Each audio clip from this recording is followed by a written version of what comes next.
A body has been found at the Scarborough home, which was destroyed in an explosion over the weekend. For the latest on this, let's go live to CP24's Beatrice Faisman. Beatrice.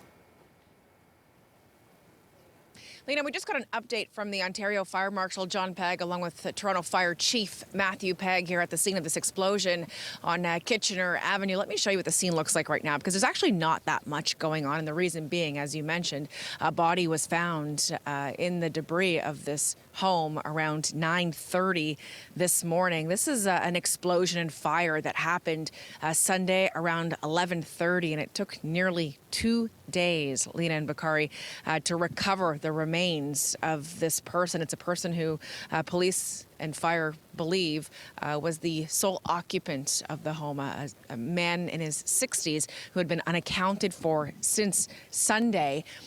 Police cadaver dogs used as well to help find the remains of this person, and it was an incredibly difficult investigation to find his remains. We're hearing from fire officials because essentially there's nothing left of this home. They have piece by piece had to remove debris that had caved in essentially. And once they were able to go through that process, that's where they found this man's remains. There's really not much left of this home, and so now there's an extensive investigation that's going to happen to determine cause and origin of the home.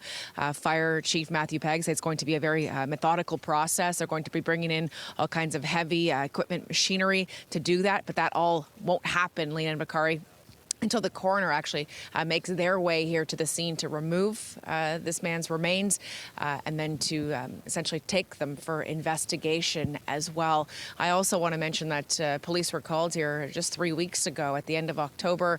There was an interaction between officers and this man, the SIU telling us it's a 62-year-old man, and several police officers deployed their conducted energy weapons or tasers as well.